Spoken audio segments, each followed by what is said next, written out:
In the heart of an ancient town nestled between narrow cobblestone streets and shrouded in a veil of mist, stood an old dilapidated hotel known as the Grand Manor.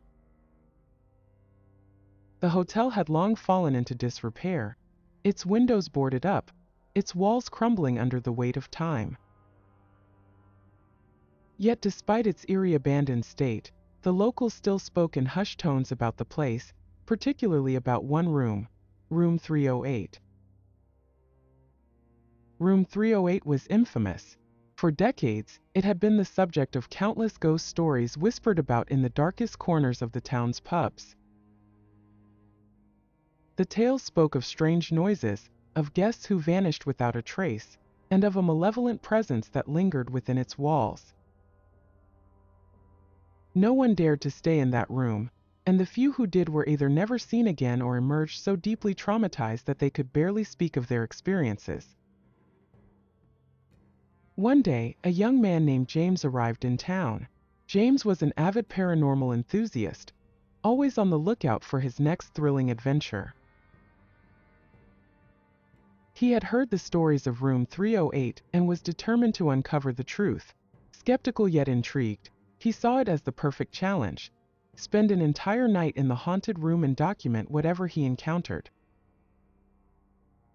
James checked into the hotel late in the evening.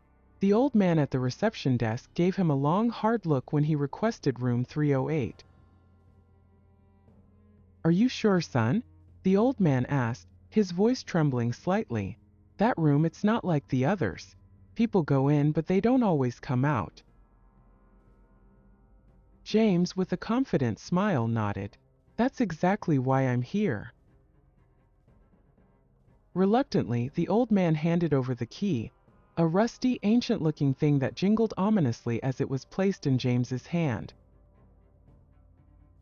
"Be careful," the old man warned as James headed for the stairs. "And whatever you do, don't turn off the lights." The corridor leading to Room 308 was long and dimly lit. The walls were lined with faded portraits of people who seemed to be watching James as he passed, their eyes following him down the hall. The air was thick with dust, and every creak of the floorboards echoed ominously in the silence.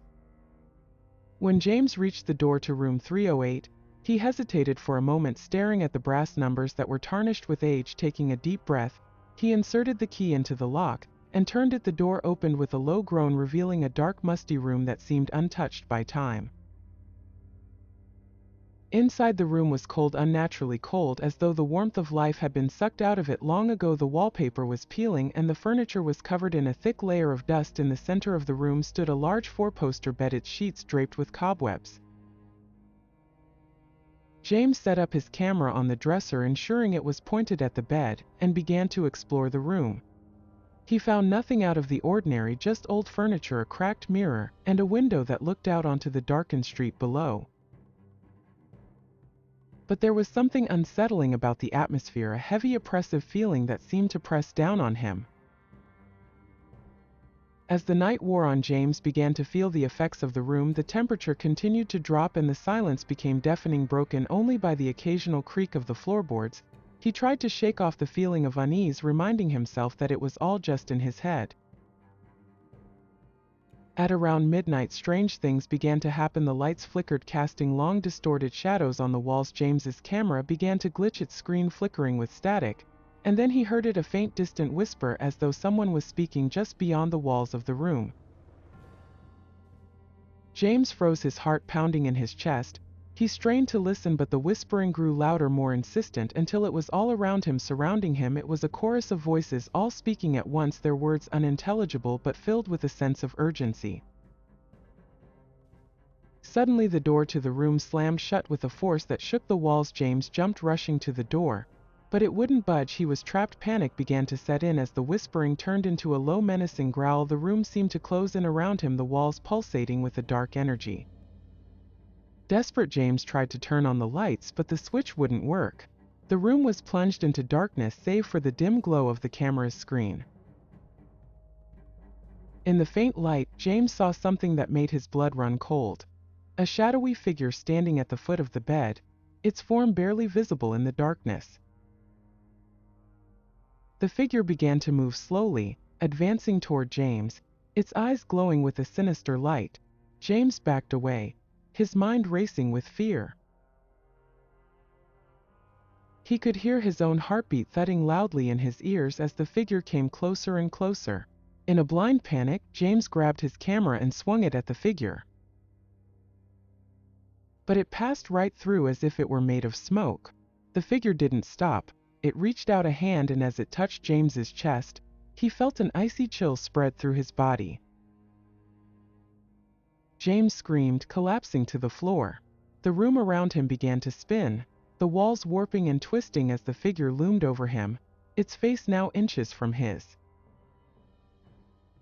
It whispered something in a language James couldn't understand, its voice like nails scraping against his soul. Just when he thought it was over, the figure suddenly vanished. The room fell silent. James lay on the floor gasping for breath, his body trembling with terror. The door to the room creaked open and the lights flickered back on. With what little strength he had left, James scrambled to his feet and bolted out of the room, leaving everything behind. He ran down the corridor past the watching eyes of the portraits. He ran out of the hotel, not stopping until he was far away. James never spoke of what happened in room 308 again. He left the town the next day, vowing never to return. But the memory of that night haunted him for the rest of his life, a constant reminder of the darkness that lurks just beyond the veil of reality. And as for room 308, it remains locked to this day, the key lost to time. But the locals still say that if you listen closely, you can hear the whispers of the spirits. They dwell within, calling out to anyone brave or foolish enough to enter.